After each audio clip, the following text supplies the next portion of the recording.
بہت گراں ہیں اچھے اخلاق طبیعت پر، اس لیے لیکن ان کا معاوضہ بڑھا دیا.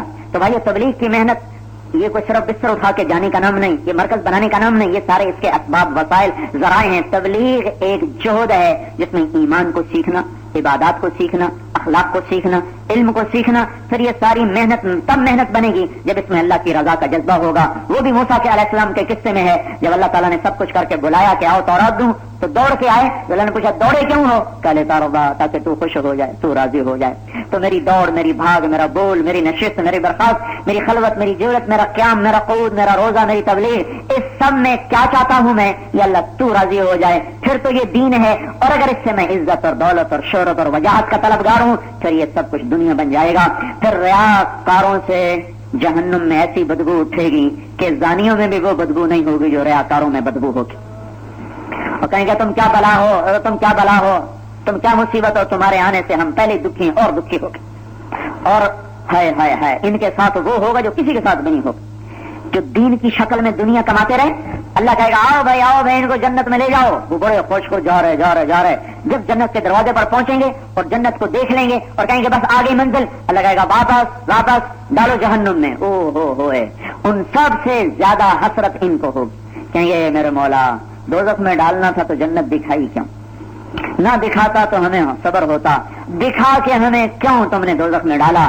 اللہ کہیں گے میرے ساتھ ساری زندگی دھوکہ کرتے رہتے، میرے نام پر اپنی دنیا کمائی، میرے دین کی شکل میں تم نے دنیا کو کمایا، تم ساری زندگی مجھ سے دھوکہ کرتے رہے، تمہاری یہی سزا ہے کہ تمہیں جنت دکھا کے میں جہنم میں ڈالوں.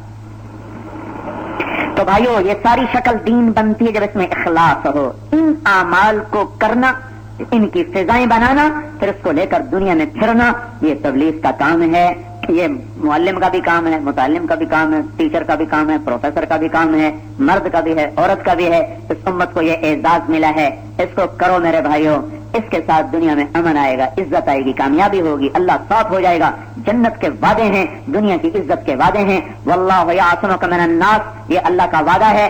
بلغ ما انزل الیک من ربک، میرے محبوب تو میرا پیغام پہنچا، تیری حفاظت میرے ذمے. تو اس میں اشارۃ النص ہے، عبارت قرآن کی آیت اشارہ کر رہی ہے کہ اگر یہ امت تبلیغ کے کام کو کرے گی تو اللہ ان کی حفاظت فرما لے گا. تو ہم اس وقت غیر محفوظ ہیں، حفاظت کوئی نہیں. ایٹم بم بنایا تھا کہ محفوظ ہو جائیں گے، اور زیادہ ذلیل ہو گئے ہیں، اور زیادہ غیر محفوظ ہو گئے. تو اب میں کیا کروں؟ اب میں کہہ رہا ہوں تبلیغ میں نکلو، تبلیغ میں نکلو. اب قرآن کا وعدہ ہے واللہ یعصمک من الناس، اے میرے نبی میں تجھے بچاؤں گا لوگوں سے. جب یہ آیت نازل ہوئی اس سے پہلے آپ پہ پیرا ہوتا تھا. رات کو آیت آئی، آپ نے باہر نکل کے پوچھا بھائی پیرے پر کون ہے؟ تو بولے جی میں ہوں سعد بن ابی وقاص.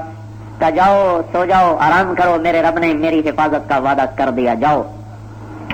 تو اسی آیت میں اشارہ ہے اگر یہ امت تبلیغ کے کام کو اپنا کام بنا لے اور یہ تبلیغ کو اپنی زندگی کا وظیفہ بنا لے تو اس آیت میں یہ مطلب چھپا ہوا ہے کہ اللہ ہماری حفاظت کرے گا، ہمارے اوپر چھاؤں کر دے گا، ہمارے دائیں بائیں خود اپنے حصار قائم کر دے گا. پھر سارا باطل کھلی آنکھوں سے اپنی ذلت دیکھے گا، ہماری عزت دیکھے گا. ساری دنیا کے نسخے آزما لیا، بھائی تبلیغ کا نسخہ آزماؤ. یہ آزمودہ، اس کو آزمانا کہنا بھی اس کام کی توہین ہے، کیونکہ اللہ کے وعدوں کو آزمایا نہیں جاتا. آزمایا تو سائنسدانوں کی باتوں کو آزمایا جاتا ہے، حکیم سنیاسی کی بات کو آزمایا جاتا ہے. اللہ کی بات آزمائی نہیں جاتی، وہ ہے، وہ حق ہے، وہ سچ ہے. اس کے لیے تجربہ کی نیت سے چلنا بھی گمراہی ہے. حق سچ. آپ نے ایک بدو سے اونٹ کا گھوڑے کا سودا کیا، وہ سودے سے پھر گیا. تو آپ نے کہا اللہ کے بندے سودے سے پھرتا ہے؟ کہنے کا نہیں یہ سودا ہوا ہی نہیں ایسے. آپ نے کہا ہوا ہے؟ وہ کہنے کا کوئی نہیں ہوا. آپ نے کہا ہوا ہے؟ وہ کہنے کا گواہ پیش کرو، گواہ پیش کرو. تو اس وقت صرف آپ دو تھے، بدو اور آپ، تیسرا آدمی کوئی نہیں تھا. اب سارے اللہ کے بندے تجھے شرم نہیں آتی؟ تو اللہ کے نبی سے گواہ مانگتا ہے. اب چونکہ موقع پہ کوئی ہے نہیں تو ایک دم ایک صحابی بولے خزیمہ بن ثابت، یا رسول اللہ میں گواہی دیتا ہوں آپ نے یہ سودا ایسے ہی کیا ہے. صاحب نے کہا تو تھا ہی نہیں تو گواہی کیسے دیتا ہے؟ کہنے کے یا رسول اللہ آپ آسمان کی خبر سناتے ہیں، ہم کہتے ہیں آپ نے سچ کہا، تو آپ کی گھوڑے کی خبر کو میں سچا کیوں نہ کہوں گا؟ گھوڑا تو میرے سامنے ہے، آپ سچ کہہ رہے ہیں، یہی ہے. تو آپ نے خوش ہو کر فرمایا آج کے بعد خزیمہ جہاں گواہی دے گا یہ اکیلا 2 کے برابر ہوگا. ہوئے ہوئے پھر یہ قول کام آیا بڑا زبردست. ایک موقع پر جب ابوبکر صدیق نے رضی اللہ تعالیٰ عنہ نے حکم دیا زید بن ثابت کو قرآن جمع کرو، قرآن جمع ہونے لگا تو انہوں نے یہ شرط لگائی زید بن ثابت نے ذاتی طور پر، جب تک 2 آدمیوں کے پاس آیت لکھی ہوئی نہیں ہوگی میں اسے نقل نہیں کروں گا. کم از کم 2 آدمیوں کے پاس آیت لکھی ہوئی ہو, یاد نہ لکھی ہوئی موجود ہو, تب میں اس آیت کو نقل کروں گا. سارا قرآن 2 سے زیادہ کے پاس مل گیا. ایک آیت ہے سورہ توبہ کی آخری, لقد جاءکم رسول من انفسکم عزیز علیہ ما عنتم حریص علیکم بالمؤمنین رؤوف الرحیم فإن تولوا فقل حسبی اللہ لا الہ الا هو علیہ توکلت وهو رب العرش العظیم. یہ آیت صرف خزیمہ کے پاس تھی اور کسی کے پاس نہ تھی. تو جب انہوں نے پیش کی تو انہوں نے کہا میں تیری یہ آیت قبول نہیں کرتا. کہنے کیوں؟ فرمایا کسی کے پاس نہیں سوائے تیرے. تو فرمانے لگے تو میرے بارے میں جانتا نہیں میں کون ہوں, اور میں 1-2 کے برابر ہوں. اللہ کے نبی نے کہا نہیں تھا خزیمہ کی گواہی 2 کے برابر ہو؟ بالکل ٹھیک ہے. فوراً اس آیت کو لے کر قرآن کا حصہ بنایا. تو بھائیو میرے منہ سے غلطی سے نکل گیا کہ آزما لو.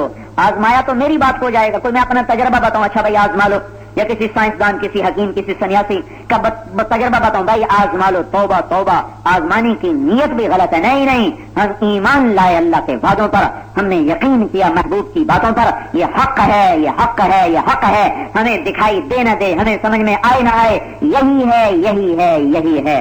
اس کا نام ایمان ہے.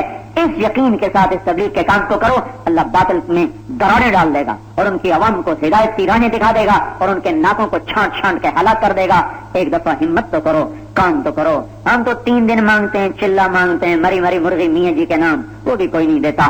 6 جائے کہ تبلیغ. اللہ کے نبی کو اللہ نے کہا تھا ان لک فی النہار سبحا طویلا, تیرے لیے کوئی آرام نہیں, موت تک تجھے چلنا ہے, تجھے کرنا ہے. تبلیغ کا کام سمت کا کام ہے, اس کا فریضہ ہے. ان کی عزت ہے, ان کا تاج ہے, ان کا تمغہ ہے, ان کی پگ ہے, ان کی دفتار ہے. اس کے بغیر ہم ننگے ہیں, عریاں ہیں. اس کے بغیر ہم ادھورے ہیں, ہم نابینا ہیں. یہ ہے تو ہم ہیں, یہ نہیں تو ہم بھی نہیں ہیں. اس کو بھائیو یقین کے ساتھ کرو, اس پیغام کو لے کے عزت کے ساتھ پھرو. کل مرو گے تو نبیوں کے ساتھ اٹھائے جاؤ. جو پچھلا ہوا اس پر کرو توبہ بھائی, کہ اللہ آج ناراض ہے ہم سے, اسے منا لیا جائے بھائی. اللہ کو منا لیں تو کام بڑا آسان ہو جائے گا. بادشاہ کی محنت کر لو تو اگلے کام آسان. اللہ ناراض ہے اسے منا لو بھائی, اس کے دربار میں توبہ کر لیں. ایک ہی تو بادشاہ ہے جس کو مناؤ تو فوراً مان جاتا, باقی تو کبھی شرطیں لگاتے ہیں, کبھی وہ ڈانٹ پلاتے ہیں, کبھی دھکے دیتے ہیں, کبھی گالیاں دیتے ہیں, کبھی کچھ سناتے ہیں. ایک میرا رب ہی تو ہے جس کو ناراض کر کے کون ہے اللہ معاف, تو کہتا جاؤ کر دیا, کہتا یا اللہ معافی دے کے لفظ سے پہلے جواب آ جاتا ہے جاؤ معاف کر دیا.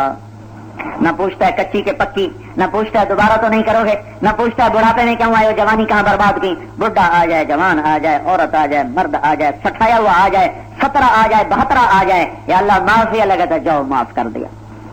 تو میرے بھائیوں اتنی تو میری مانو, یہ سارا مجمع چلے کہاں دے گا, لیکن توبہ تو سارے کر سکتے ہو. یہ مطالبہ تو میرے اللہ کا ہے نا, میرا تو نہیں. میں جو مانگ رہا ہوں وہ بھی اپنے لیے تھوڑا ہی, کوئی تبلیغی جماعت کے لیے تو چلا نہیں مانگ رہا نا. یہ تو ہمارا ذاتی کام ہے, میرا کام ہے, آپ کا کام ہے. ہماری عزت, ہماری زندگی, ہماری بقا ہے. یہ صرف برکت کے لیے نہیں ہے, یہ میری بقا ہے, میری زندگی کا مقصد ہے.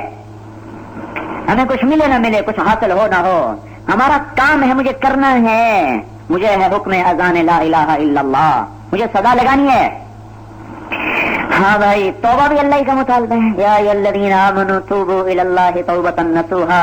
اور توبہ کا مطلب بڑا پیارا ہے. توبہ کا مطلب معافی مانگنا نہیں ہوتا, توبہ کا مطلب ہوتا ہے لوٹ آنا. اللہ کہہ رہا ہے میرے بندو لوٹ آؤ, آ جاؤ, تمہارا رب انتظار کر رہا ہے, لوٹ آؤ, واپس آ جاؤ. آؤ گے تو میں کیا کروں گا, من تقرب الی تلقیتہ من بعید. اللہ کہتا ہے جب تم توبہ کرنے میری طرف آؤ گے تو میں عرشوں سے اتر کر گلیوں میں کھڑا ہو کے تمہارا استقبال کروں گا. فرشتے ہار لے کر کھڑے ہوں, اللہ باہیں پھیلا کے کھڑا ہوگا. یا ایھا النفس المطمئنہ آجا ارجعی, آجا. جیسے ماں بچوں کو کہتی آجا, وہ لپکتا ہے, مچلتا ہے, اچھلتا ہے, اور اما کہتا ہے اس کی گود میں گرتا ہے. میرے رب کی قسم یہ وصال اتنا حسین نہیں ہے جتنا بندے اور رب کا ملاپ حسین ہو جاتا ہے. توبہ تو کرنی چاہیے کہ نہیں کرنی چاہیے؟ تو توبہ تو کر لو, اس کی نیت کرتے ہو نا بھائی. اکثر نوجوان ماشاءاللہ بیٹھے ہیں, نرسری بیٹھی ہے, نرسری, یہاں سے توبہ کر کے جاؤ تاکہ کانٹے جھڑ جائیں, پھول اگیں, مہکیں, گوشے خوشے پھلیں پھولیں. جہان بھی چکھے تم بھی چکھو, جہان بھی کھائے تم بھی کھاؤ. تو ایک دفعہ بھائی اپنی زبان سے کہہ دو یا اللہ میری توبہ, ایک دفعہ اور کہہ دو یا اللہ میری توبہ, ایک دفعہ اور کہہ دو یا اللہ میری توبہ. اللہ کرے یہ دل میں اتر گئی ہو, اور اگر دل سے کہی ہے تو آپ کو مبارک ہو, اللہ کی قسم آپ کے سب معاف ہو گئے.